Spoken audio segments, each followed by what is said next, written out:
नमस्कार। ईरान में इस समय कोहराम मचा हुआ है और ईरान की सड़कें युवाओं से भरी हुई है। युवा ईरान सरकार के विरुद्ध आक्रोश से भरे हैं। वो इस्लाम छोड़ना चाहते हैं, वो महंगाई के विरुद्ध हैं और उन्होंने इस्लाम का जो ईरान का इस्लामिक झंडा था, जिस पर अल्लाहू अकबर लिखा था, उस तक को फेंक दिया है और पुराने जो राजशाही का झंडा था, जिसमें भगवान सूर्य थे, उसको अपना लिया है।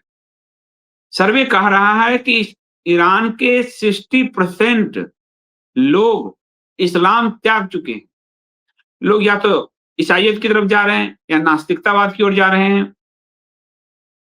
आपको ध्यान होगा, हमने एक इंटरव्यू किया था मयंक जैन जी के साथ। उनका एक डॉक्यूमेंट्री बहुत ही फेमस हुआ, crimson crescent, the last quarter. उन्होंने ये अपने रिसर्च शोध से ये भविष्यवाणी की थी कि इस्लाम इस लास्ट क्वार्टर की लड़ाई लड़ रहा है। दुनिया से इस्लाम देखा था और उनका ये जो डॉक्यूमेंट्री है क्रिम्सन क्रिसेंट, वो भी इंडिया स्पीक डेली पर उपलब्ध है। जब ईरान में ये क्रांति हो रही है, खमैनी को लोग हत्यारा कह रहे हैं, खमैनी को फांसी देने की मांग कर रहे हैं, तो मुझे मैंग जी की याद आई कि मैंग जी ने कहा अपने रिसर्च से, और उन्होंने अपने रिसर्च को मिडिल ईस्ट ही बेस किया था। सऊदी अरबिया, ईरान वही बेस किया था और वही ये हो रहा है, इस्लाम के विरुद्ध हो रहा है। तो लगा मुझे कि मयंक जी से बात करना चाहिए एक बार पुनः कि आखिर कैसे उनके शोध ने इतना सटीक अनुमान लगाया जो अब ईरान की सड़कों पर दिख रहा है। वैसे तो ईरान की सड़कों पर ये 2022 में ही शुरू हो गया था, लेकिन 2025 में ये ज़्यादा उग्र रूप ले चुका है और 26 में तो और उग्र होता जा रहा है।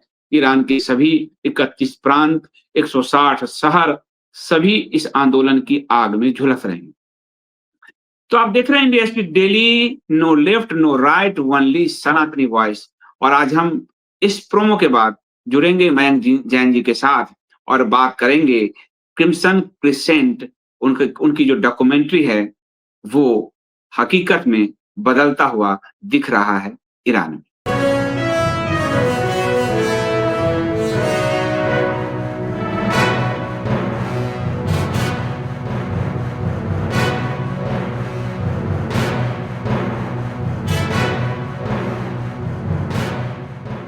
मयंक जी, आपका स्वागत है इंडिया स्पीक डेली पर पुनः।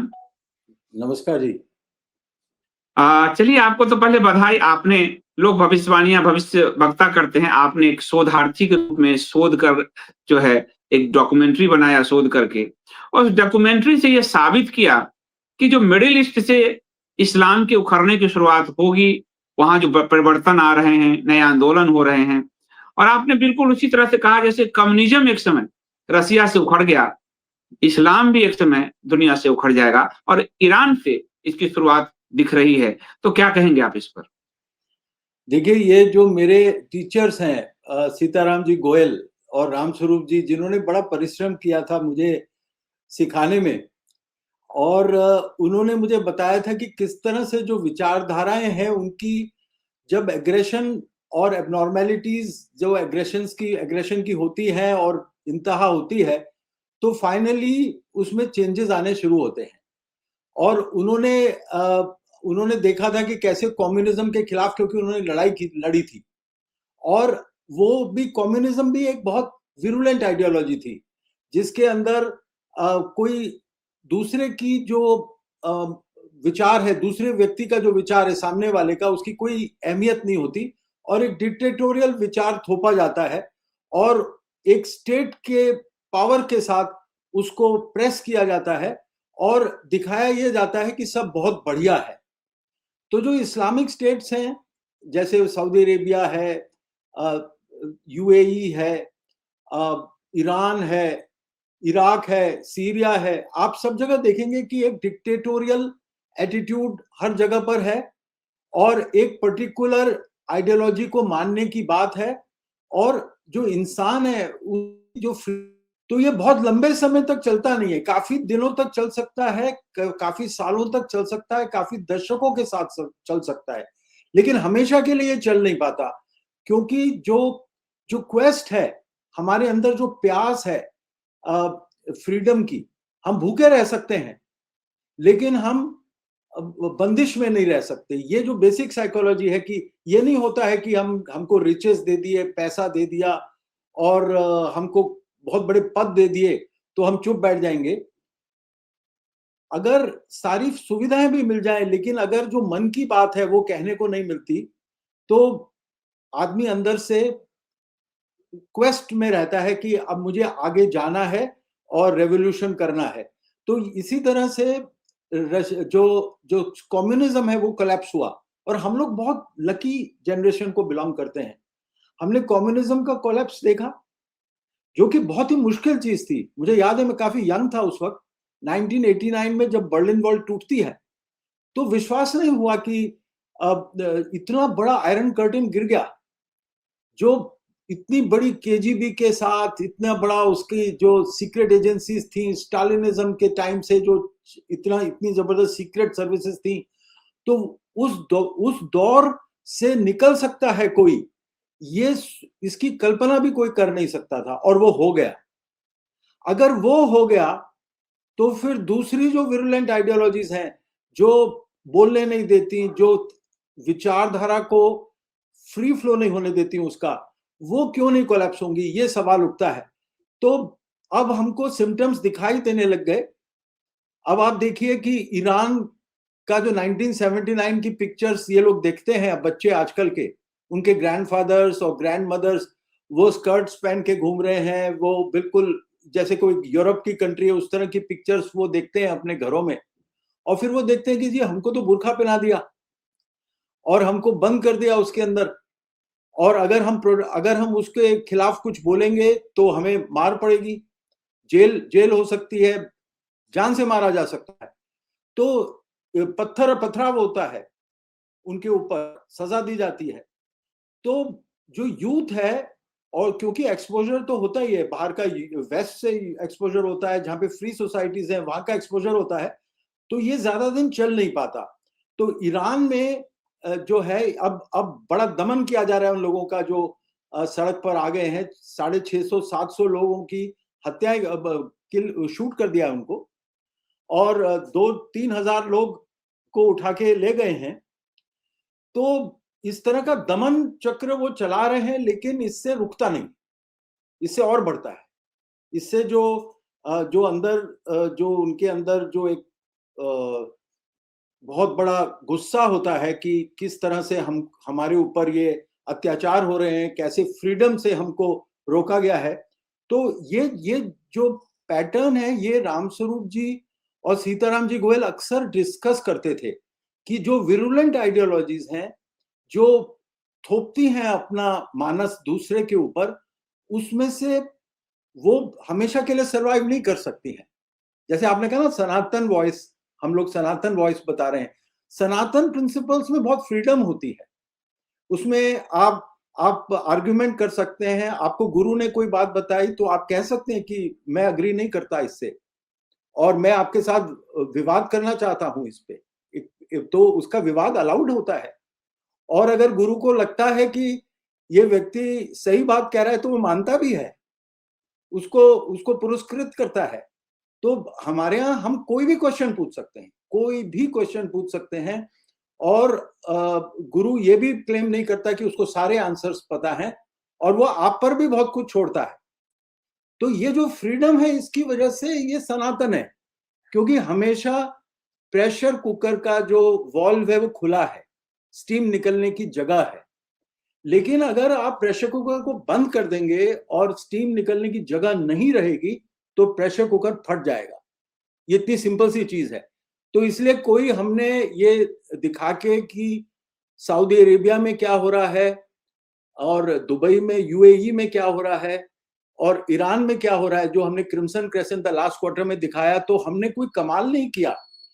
ये जो वहां पे ग्राउंड पर हो रहा था, और जो फ्रीडम उनको स्ट्रैंगुलेट कर रखा था, उनका गला घोट रखा था, तो उसमें से बाहर निकलने की कोशिश उनकी है। अब आप देखिए एमबीएस ज्यादा होशियार है। एमबीएस ने पहले से ही अपने जो ऊपर से उन्होंने जो एमबीएस क्राउन प्रिंस मोहम्मद बिन सलमान सऊदी अरेबिया के, उन्होंने ऊपर से रिफॉर्म करना शुरू किया, जिससे कि नीचे जो है प्रेशर डेवलप ना हो, पहले से रिफॉर्म करना शुरू कर दिया। नहीं तो ईरान जैसी हालत सऊदी अरेबिया में भी हो जाती। देखिए उनके बच्चे वेस्ट में पढ़ने जाते हैं, उनके बच्चे अब इंटरनेट को कोई रोक नहीं सकता।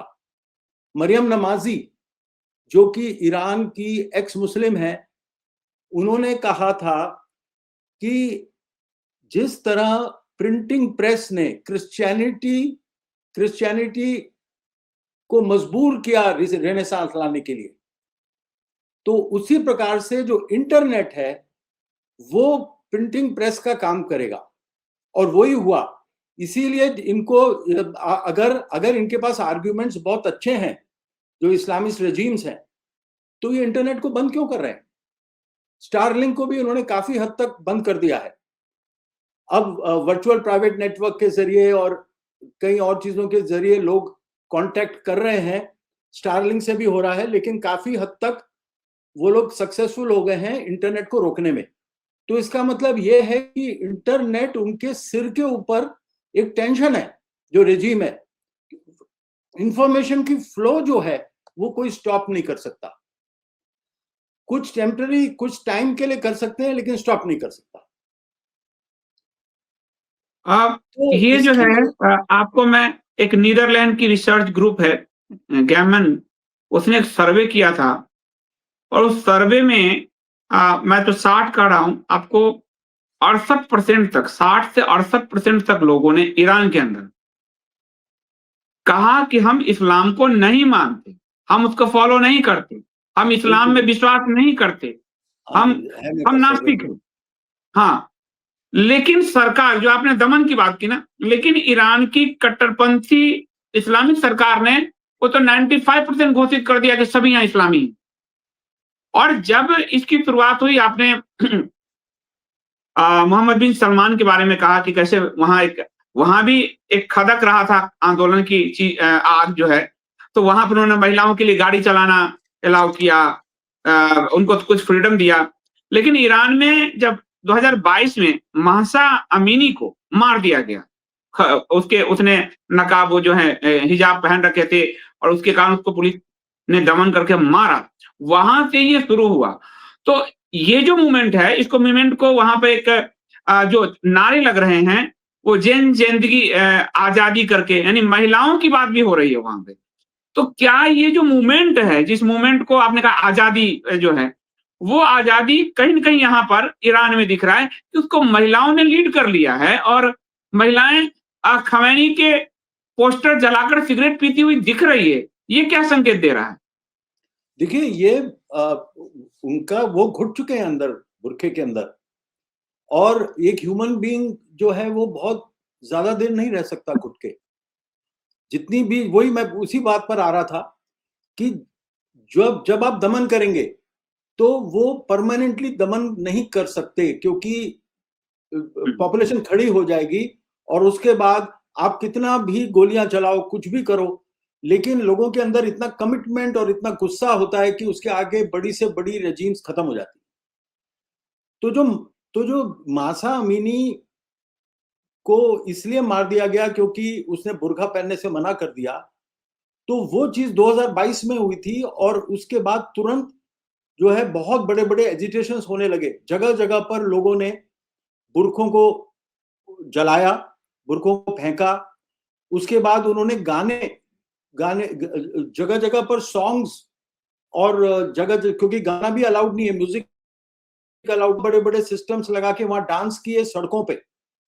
और जो इनके जो मुफ्ती लोग होते हैं, जो पहनते हैं पगड़ी विशेष प्रकार की, उसको डंडे से लोग रास्ते में उड़ा देते थे। हमने वो सब दिखाया है फिल्म के अंदर कि किस तरह से जगह जगह पे, चार रस्तों पे, मेन रोड्स पर ये लोग उनके सिर से पगड़ी को ऐसे स्टिक से निकाल देते थे। और जगह जगह पे म्यूजिक कॉन्सर्ट्स, अपना वो ऑर्गेनाइज करते थे, म्यूजिक लगाते थे, सिस्टम्स लाते थे, वहां गाते थे, नाचते थे, पुलिस उनको मारती थी तो भी दोबारा आ जाते थे।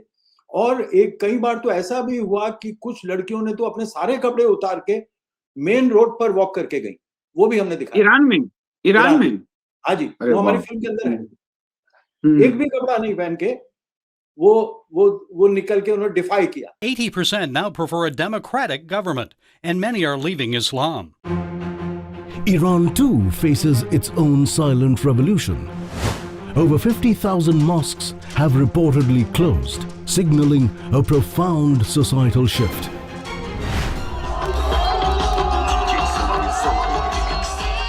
Women and youth spearhead resistance through acts of defiance, removing clerics' turbans, challenging dress codes, and reclaiming public spaces through music and dance.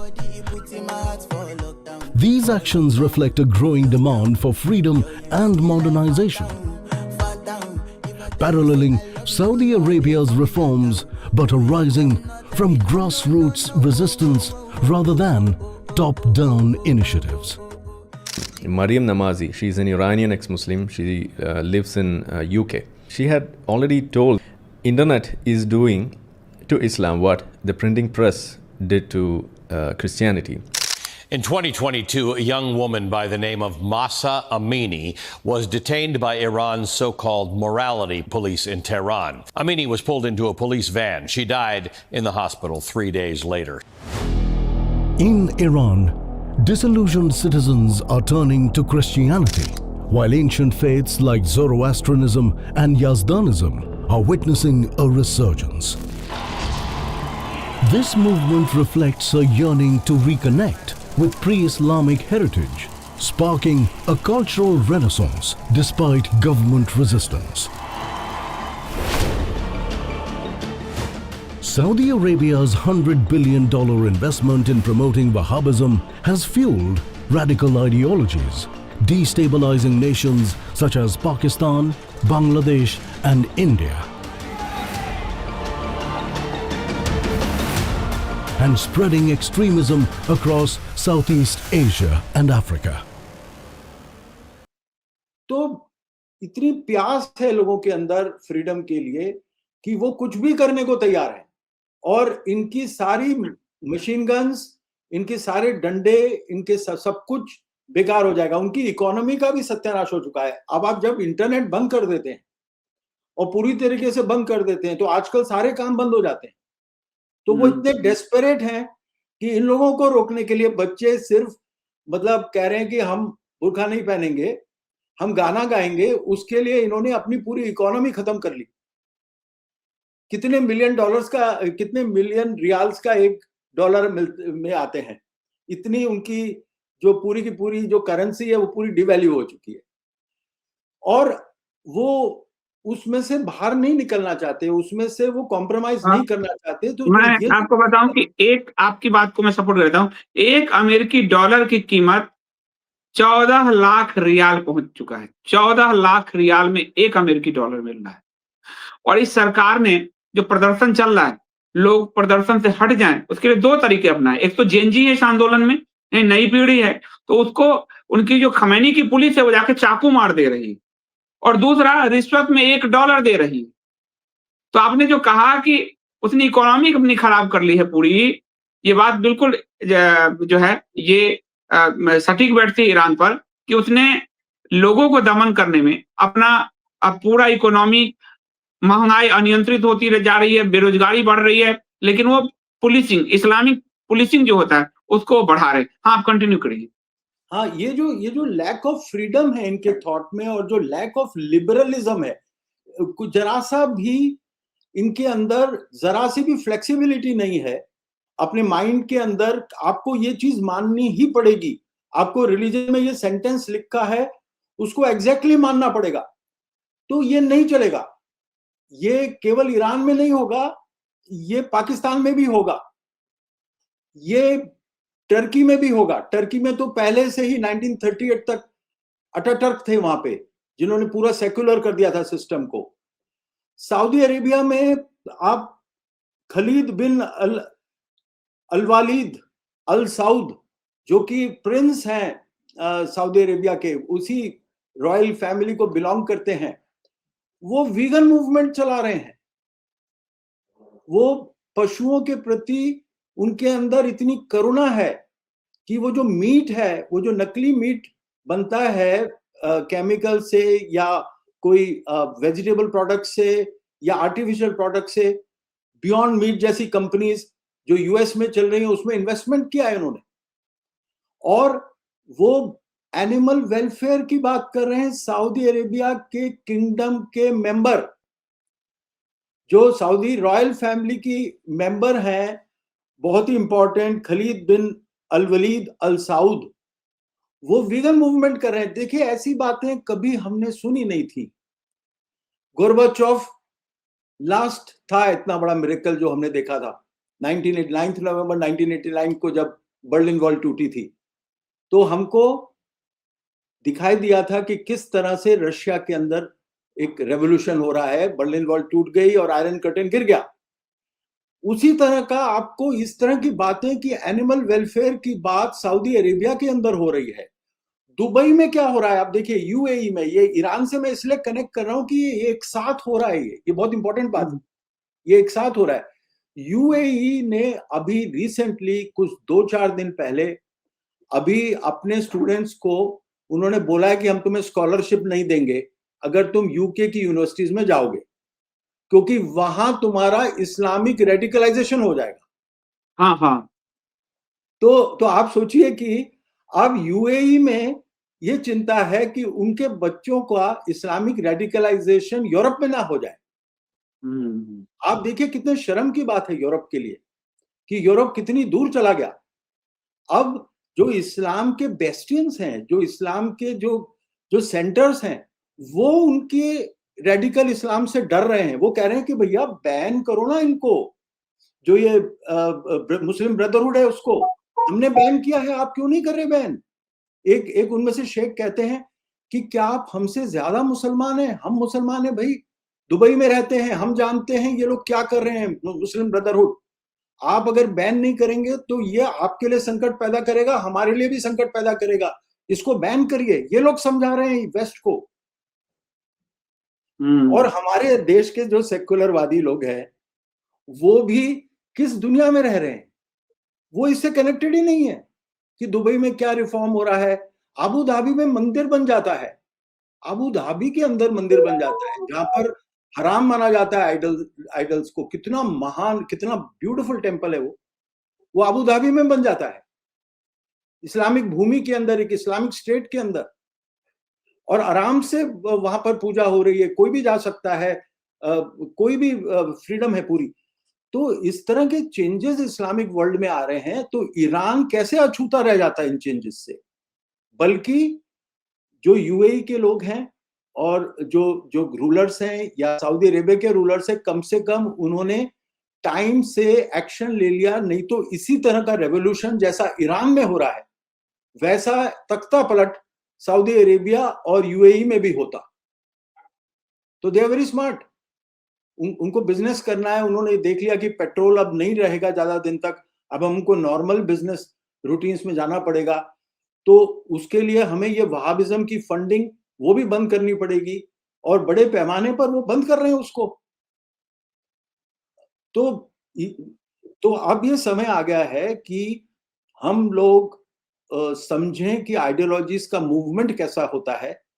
Ideologies जो विरुलेंट आइडियोलॉजीज होती हैं, जो खतरनाक आइडियोलॉजीज होती हैं, जिसके अंदर फ्रीडम नहीं होती, वो कैसे, उनका ऑपरेशन कैसे होता है, उनके अंदर कैसे फिर रिवोल्ट होता है। बार बार हम पैटर्न देख रहे हैं कि रिवोल्ट होता है। उसमें एक चीज और जानना चाहूंगा मैं कि जो ईरान के क्राउन प्रिंस, जो जिनको 79 के इस्लामिक क्रांति के बाद उनकी फैमिली भाग गई थी, फिर मिस्र में उनके पूर्वज मरे, प्रिंस रजा पहलवी जो वो अमेरिका में बैठे हुए हैं, और उन्होंने ऐलान किया है कि अब सड़कों पर जो आप उतर रहे हैं उससे काम नहीं चलेगा, शहरों पर कब्जा करो, शहरों पर कब्जा करो, और वह जो खूनी सत्ता के शीर्ष पर बैठा हुआ अली खामेनेई है उसको उतारो, खामेनेई को मारो, इस तरह का है। तो ये अगर होता है खामनेई और खामनेई ने इसके लिए पूरा मृत्यु दंड की चेतावनी, वो गोली चलवा रहा है, वो चाकू मरवा रहा है, ये हो रहा है। लेकिन अगर ये सत्ता बदलती है और निश्चित तौर पे वो अमेरिका में बैठा है, पश्चिमी हस्तक्षेप ट्रंप ने भी घोषणा कर दी है कि अगर आप एक भी लोगों को मारोगे प्रदर्शनकारी को तो अमेरिका हस्तक्षेप करेगा। तो हम एक चीज देख रहे हैं कि अमेरिका अफगानिस्तान में अपने हित के लिए इस्लामाइजेशन किया था अफगानिस्तान का। अफगानिस्तान भी एक ओपन सोसाइटी जैसा था उस समय। क्या राजा पहलवी आएंगे और वो इस चीज को स्वीकारेंगे कि 68% लोग, 60% लोग इस्लाम नहीं मानते हैं?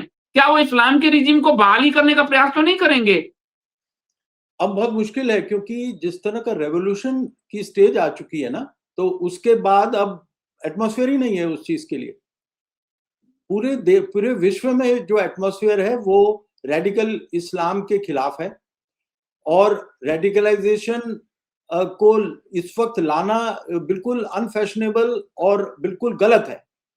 और जो वहां के लोग इतने नाराज हैं तो ये गलती नहीं करेंगे। शाह ऑफ ईरान, जो फॉर्मर शाह ऑफ ईरान हैं, उनकी जो फैमिली के मेंबर हैं, वो ये गलती नहीं कर सकते हैं। और क्योंकि गुस्सा बहुत है जो यूथ है उसके अंदर। अब उसका बहाल करने का मतलब है कि बुर्का पहनाओ, जिसकी वजह से लड़ाई हुई, उसका बहाल करने का मतलब है म्यूजिक नहीं चलेगा। अब आप देखिए कॉन्सर्ट्स हो रहे हैं म्यूजिक के सऊदी अरेबिया के अंदर, दुबई में हो रहे हैं। तो ये चेंजेस पूरे मिडिल ईस्ट में आ रहे हैं और बहुत तेजी से आ रहे हैं। तो ईरान में इनका एब्जॉर्प्शन इस लेवल पे होना एकदम आसान है, the moment the Khomeinis are thrown out. और एक चीज और, आज मुझे सुषमा स्वराज जी की याद आ रही है। आज सुषमा स्वराज जी होती तो शायद प्रसन्न होती, क्योंकि सुषमा स्वराज जब गई थी एज ए विदेश मंत्री आपको ईरान में, उनको भी हिजाब ऐसे लपेट के जाना पड़ा था। एंड दूसरे देश का, एक सेकुलर देश का विदेश मंत्री जाता है, वो भी खामनेई से और वहां के नेताओं, प्राइम मिनिस्टर और राष्ट्रपति से मिलेगा, तो उसको हिजाब पहनना पड़ेगा, माथा पे बांधना पड़ेगा, और हमारे विदेश मंत्री को बांधना पड़ा था। तो आज मुझे लगता है सुषमा स्वराज होती तो क्या सोचती है। हम एक हाइपोथेसिस लेते हैं इसको। हालांकि आपको बताऊं कि ईरान के साथ हमारे रिश्ते रहे हैं शुरू से, और 2019 में जब अमेरिका ने दबाव बनाया भारत पर, तो ईरान से तेल लेना भारत ने बंद किया है। लेकिन एक तरफ भारत में हम कह तो रहे सुषमा स्वराज खुश होती है, लेकिन भारत का जो पॉलिटिकल बिरादरी है, कांग्रेस हो, भाजपा हो, समाजवादी की, वो सब ईरान पर कुछ बोलने को तैयार नहीं है। वो सब कहीं ना कहीं इस्लामिक तुष्टीकरण के जो दरवे हैं उसमें आज भी बैठे हुए हैं, और वो इस्लामाइजेशन जो है उस प्रोसेस में चुप्पी रह के ही सही, लेकिन कहीं ना कहीं उसकी मदद कर रहे हैं। भारत का जो पॉलिटिकल बिरादरी है वो किसी भी पार्टी का हो। देखिए सुषमा स्वराज तो वैसे भी अब वो है नहीं, मुझे ज्यादा बोलना नहीं चाहिए। वो तो सोशलिस्ट थी, आपको पता ही है। उनका जो बैकग्राउंड था वो सोशलिस्ट ही था। वो कोई देखिए क्या होता है ना, जैसे वृंदा कारट है, बहुत मोटी बिंदी लगा लेती है तो उससे वो हिंदू थोड़ी हो जाती है। तो ये लोगों के अंदर जो आप देखेंगे जो सेक्युलर टाइप के एलिमेंट्स हैं वो संघ परिवार और बीजेपी में भरे पड़े हैं। और क्योंकि इनके अंदर सीताराम जी गोयल कहते थे बहुत हीन भावना है, और इसकी वजह से वो हमेशा कभी भी अपनी हिंदू आइडेंटिटी को कभी भी वो नहीं दिखाना चाहते, और जो ज्यादा हिंदू आइडेंटिटी वाला व्यक्ति होता है उसको साइडलाइन कर देते हैं। मेरा कोई पर्सनल नहीं है, मैं तो कभी बीजेपी का मेंबर भी नहीं था, ना आरएसएस का मेंबर था, लेकिन मैंने ये ऑब्जर्व किया है। मुझे कुछ पर्सनल वो नहीं है। लोग ये सोचते हैं the moment you start saying something about them, they will say कि इसको कुछ मिला नहीं लगता है इसलिए ये ऐसे बोल रहा है। ये कॉमन, इनके ये कॉमन मेंटालिटी है। इसलिए मैं पहले ही डिस्क्लेमर दे रहा हूँ, मैं तो हमेशा से एक independent, I have never been a member of any of their organisations, और मैं एक इंडिपेंडेंट फिल्म मेकर की तरह ही मैंने काम किया है। तो मुझे कोई पर्सनल मुझे कुछ चाहिए नहीं होता किसी से भी, और बहुत कम मेरी नीड्स है, मेरी नीड्स ही बहुत कम है, तो मुझे चाहिए भी नहीं कुछ। तो लेकिन इन लोगों का जो आइडियोलॉजिकल फ्रेमवर्क है वो सीताराम जी की किताब है time for stop taking for the संघ परिवार।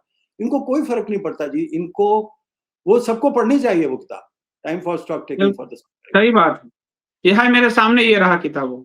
हाँ वो, और उसकी हिंदी में ट्रांसलेशन भी होनी चाहिए, और वो बहुत बढ़िया किताब है। तो उसके अंदर उन्होंने बताया है कि पहले समझ में नहीं आता था इनका बिहेवियर पैटर्न, हमने भी अज्यूम कर लिया था कि ये हिंदुत्व ऑर्गेनाइजेशन है, लेकिन इनके अंदर हो सकता है ये हिंदू मूवमेंट का फर्स्ट स्टेज हो जिसके अंदर हीन भावना थी, तो वो अभी फर्स्ट स्टेज में से बाहर निकल रहे हैं, तो आपके जैसे लोग सामने आ रहे हैं जो जिनके अंदर प्राइड है, जिनके अंदर कोई उनके अंदर कोई भी इनहिबिशन नहीं है कोई भी बात कहने के लिए जिसको वो मानते हैं।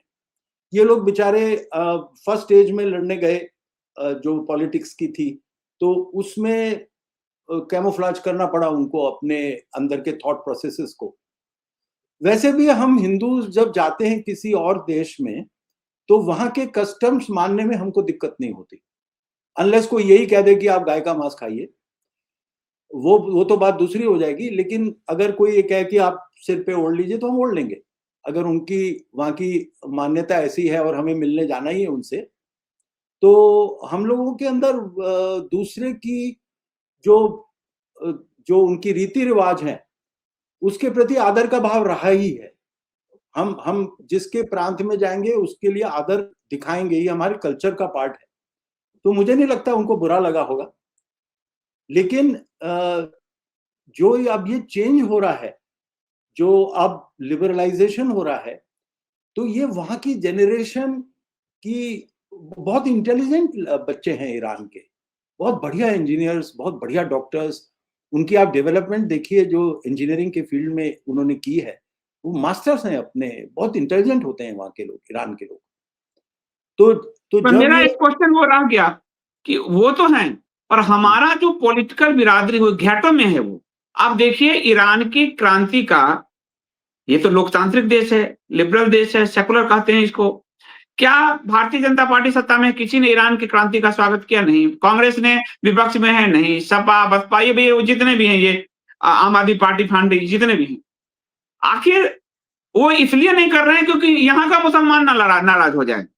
वो भारत का पॉलिटिकल सिस्टम इस घाटों में कब तक रहेगा? कब तक इस्लाम के तुष्टीकरण के जरिए भारत की पूरी जनता को हाँकने का प्रयास करेगा, भारत की राजनीति को चलाने का प्रयास करेगा? ये था बहुत ही अच्छा क्वेश्चन आपने पूछा है। और जो मैंने पहले जो बताया था वो भूमिका थी जिस आंसर की, कि बेसिकली हमने अज्यूम कर लिया है कि जो बीजेपी आरएसएस है वो कोई बहुत बड़ी हिंदुत्व ऑर्गेनाइजेशन है, तो ये ऐसा है नहीं। वो दूसरी जो पार्टीज हैं और दूसरे जो संगठन हैं उनके जैसा ही है। वो परिश्रम पूर्वक बार बार कहते भी हैं कि भाई हम भी वैसे ही हैं, हम अलग नहीं हैं, इनका कम नहीं है। जो सर्वधर्म संभाव के बारे में भी इनका प्रेम उतना ही है। तो ये कांग्रेस सफेद कपड़ा पहनती है, ये थोड़ा सा सैफरन पहनते हैं, इतना ही अंतर है, उससे ज्यादा कोई अंतर नहीं है। हाँ, ये जरूर कहूंगा कि जो कई जगह पर जैसे यूपी है, वहां पर राइट्स और वहां पर जो कोई इस तरह के कम्युनल इंसिडेंट्स होते हैं उनको तुरंत कंट्रोल किया जाता है। तो और भी जो बीजेपी रूल स्टेट्स में शायद कांग्रेस रूल स्टेट्स के कंपैरिजन में ज्यादा कंट्रोल किया जाता हो, क्योंकि अगर नहीं करेंगे तो हिंदू तो बिल्कुल ही कट जाएगा उनसे। हिंदू वोट ही इसलिए देता है कि कम्युनल राइट्स में उसको बचा लिया जाए, लेकिन कम्युनल राइट्स में उनके स्टेट में भाजपा का एक पैटर्न भी है कि जब वो सत्ता में रही तो उनके स्टेट पे कम्युनल राइट्स खूब हुए हैं, चाहे गुजरात हो, चाहे दिल्ली हो, दिल्ली का दंगा में भी आपको ध्यान होगा नरेंद्र मोदी थे, चाहे यूपी हो, अभी मध्य प्रदेश में खरगोन आदि देखिए, हरियाणा में कभी दंगे नहीं हुए, 92 में भी कहते हैं उतना दंगा नहीं, हरियाणा में इनकी सरकार 10 साल से है, बाद में दंगे ये जहां होते हैं, महाराष्ट्र, ये जहां होते हैं क्योंकि उससे हिंदू डरता है, और हिंदू डरता है तो कमल का बटन दबाता है। इनकी फिलॉसफी साफ है। हाँ, ये गोयल बिहार में दंगे नहीं हुए बड़े, लेकिन ये जब से सत्ता में है नीतीश के साथ दंगे हो रहे हैं। हाँ, ये सीताराम जी गोयल भी कहते थे। हालांकि जो जैसे ममता बनर्जी का स्टेट है, अगर वो बीजेपी के हाथ में नहीं आए और वहां राइट्स होती रहे तो वो भी एक बहुत बड़ा एग्जाम्पल रहता है बाकी देश के लिए कि देखिए अगर आप बीजेपी को पावर में नहीं लाएंगे तो ममता बनर्जी जैसी हालत हो जाएगी आपकी, जैसे पर उसका फायदा है मयंक जी, बीजेपी चौथे नंबर की पार्टी थी पश्चिम बंगाल में, बीजेपी दूसरे नंबर की पार्टी बन गई पश्चिम बंगाल में, दंगा होता है तो बीजेपी ग्रोथ करता है। बीजेपी के सेंसेक्स है जैसे, वो सेंसेक्स है बीजेपी का, जितना दंगा होगा हिंदू उतना जितना कटेगा मरेगा, बीजेपी ग्रोथ करती है। अब ममता के बाद तो वही पार्टी है, कम्युनिस्ट खत्म हो गए बंगाल से, कांग्रेस खत्म हो गई, अब तो मेन अपोजिशन ही भाजपा है और कल को विधानसभा में सत्ता भी आ जाएगी। उसके नहीं, तो लेकिन- ग्रोथ का ये जितना भाजपा का कार्यकर्ता, संघ का कार्यकर्ता कटा पिछले विधानसभा चुनाव में, उसने भाजपा को ग्रोथ दिया। ये तो सच बात है, आंकड़े लेकिन- दिखाते हैं। लेकिन बंगाल में जब राइट्स होते हैं, जब केरला में राइट्स होते हैं और तमिलनाडु में राइट्स होते हैं, तब ये बताते हैं कि देखो हमारी सरकारें वहां पे नहीं है इसलिए राइट्स वहां हो रहे हैं। हाँ, तो कई बार मुझे लगता है कि जितना प्रयत्न करना चाहिए इनको बंगाल में जीतने के लिए, उतना करते नहीं है, उतना। तो इसका क्या कारण है वो भी हमें सोचना चाहिए। क्या ये ऐसे आइलैंड्स हैं जहां पर राइट्स होती रहे और बाकी देश देखता रहे कि उन लोगों का पैटर्न क्या है, और यहां पर फिर बीजेपी को वोट देते रहे? केरल में भी इनको सफलता मिली है। तिरुवनंतपुरम में पहली बार मेयर बना है भाजपा का, केरल में अभी जस्ट पहली बार लेफ्ट के उसमें केरल में इनको सफलता मिली है, और त्रिपुरा में तो इनको सफलता मिली ही बंगाल से। तो लेफ्ट के तो अब आखिरी किला केरल है वो ढाने ही वाला है। एक आखिरी प्रश्न मैं पूछता हूं, अभी अभी डोनाल्ड ट्रंप ने एक घोषणा की है कि ईरान के साथ जो व्यापार करेगा उस सभी देश पर 25% टैरिफ लगेगा। अब ईरान के साथ भारत एक पार्टनर है, व्यापारिक पार्टनर है। अब उसका जो टैरिफ है वो 50% से 75% भागेगा अगर ईरान के साथ उसको व्यापार करना है। तो इसको किस नजरिए से आप देखते हैं कि भारत क्या ट्रंप जो है वो भारत को भी टॉर्चर कर रहा है, क्योंकि भारत में भी वो 500% कह रहा है कि जो रसिया के साथ, जो ईरान के साथ, और भारत के ये सब पारंपरिक व्यापारिक मित्र रहे हैं, तो भारत पे इसका क्या असर होने वाला है? भारत के लिए ट्रंप बहुत खतरनाक सिद्ध हो रहा है। और और देखिए ट्रंप जो है ना, वो जो यूरोपियन इंपीरियलिज्म थी ना, साम्राज्यवाद, जो यूरोप का साम्राज्यवाद था, उसका उत्तराधिकारी यूएस में पैदा हो गया है। तो ये जो मैंने तो बल्कि लिखा था कि जो पूरा जो मेडिवल पीरियड का जो क्रिश्चियनिटी था, डार्क एजेस वाला क्रिश्चियनिटी, उसका इंपीरियलिस्ट प्रतीक डोनाल्ड ट्रंप है। और वो भारत के पीछे, भारत के जो हिंदू है उसके लिए इन टाइप के लोगों में बहुत गहन विद्वेष होता है। और आप देखेंगे कि जो पूरा नॉर्थ ईस्ट है वहां पर प्रोटेस्टेंट मिशंस काम करती हैं, जो यूएस की होती हैं, मेनली यूएस और ब्रिटेन। तो इनका भी टारगेट इंडिया को वीक करने का है और बहुत भारी मात्रा में मिशनरीज को भेजकर कन्वर्जन करने का है। तो ये भारत को, ट्रंप बहुत डेंजरस प्रूव हो रहा है भारत के लिए, और वो किसी तरह से भी नहीं, आपने सही कहा कि ट्रंप बहुत ही डेंजरस हो रहा है। मैं लाइट नोट पर इसको समाप्त करना चाहूंगा कि इसी ट्रंप को लाने के लिए, जो आपने सीताराम गोयल जी की बात की, संघ की बात की, ये संघ ही इसी ट्रंप को लाने के लिए यज्ञ कर रहे थे, पूजा पाठ कर रहे थे, आपको ध्यान है? तो मैं कहूंगा इसी नोट पे आप इसको एंड करें कि इसी ट्रंप के लिए संघी जो पूजा पाठ और यज्ञ कर रहे थे, तो संघी आखिर कब दिमाग वाले बनेंगे? वो जो सीताराम गोयल जी ने डफर शब्द यूज किया है, इस डफरनेस से वो बाहर कब निकलेंगे? सीताराम जी ने कहा है कि never so many dash dash have ever assembled under one roof in the history of Mankind. हाँ, सही बात। तो लेकिन देखिए क्या है, ट्रंप ने तो मेरे को भी बेवकूफ बना लिया था जी। ट्रंप जिस तरह से बातें कर रहा था, वो ऐसा लगता था कि वो इस्लामिक इंपीरियलिज्म के खिलाफ एक बहुत बड़ा युद्ध करने वाला है। जो उसके स्टेटमेंट्स थे वो अपने, अब फॉर एग्जांपल उसने एक प्रॉमिस किया है जो हमने अपनी फिल्म में दिखाया था कि वो उसने प्रॉमिस किया था 2022 में, 2024 में दिवाली पे उसने प्रॉमिस किया था कि I will build a Holocaust museum for the Hindus in Washington DC, जैसे जूइश होलोकॉस्ट म्यूजियम है, उसी तर्ज पर हिंदुओं के साथ जो अत्याचार हुए हैं वो मैं बनाऊंगा। क्यों किया था उसने ये सब? यूएस में हिंदुओं के वोट लेने के लिए, और जब वोट आ गए तो उसने पलटी खा ली। तो इसलिए मैं भी काफी बड़ा एडमायरर था ट्रम्प का, कंपेयर टू जो उसके पहले के जो बाइडेन और वो सब डीप स्टेट के लोग थे। ओबामा बहुत ही खतरनाक प्रेसिडेंट था वो, जो कि इंडिया के इंटरेस्ट के खिलाफ काम करता था। तो उसके बाद ट्रम्प आपको ये चीज नहीं लगता दिखाई दे रही थी। हमारे प्रधानमंत्री जी ने कभी कहा बराक मेरा दोस्त, कभी कहा डोनाल्ड मेरा दोस्त, और दोनों ने को समझने में इनसे भूल हुई, और या दोनों ने इनके पीठ में छुरा घोंपा।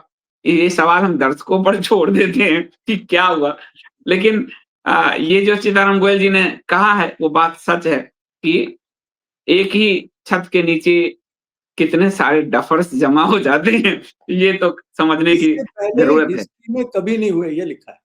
हाँ, पहले हिस्ट्री में कभी, सही बात है, एक ही छत के नीचे।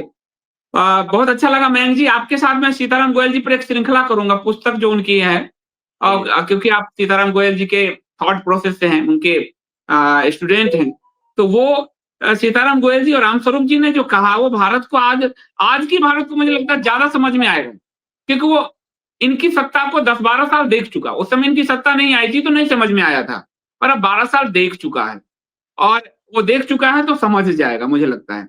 लेकिन पुनः मैं आपको बधाई देना चाहूंगा कि आपने जो क्रिम्सन क्रिसेंट में जिस तरह से दिखाया कि इस्लाम की दीवार भी ढह रही है कम्युनिज्म की तरह, वो दीवार ढहने का आरंभ हो चुका है। सऊदी अरबिया आदि में वो बदलाव ला रहे हैं। दुबई, आप कह ही रहे हैं कि दुबई यूके को कह रहा है कि उसके विश्वविद्यालय में अपने छात्र नहीं भेजेंगे, हम आपकी स्कॉलरशिप रद्द करते हैं क्योंकि वहां इस्लामिक कट्टरपंथ सिखाया जा रहा है। और ईरान के वॉल तो ढह ही रहे हैं, खमैनी आखिरी कोशिश में है इसको बचाने के।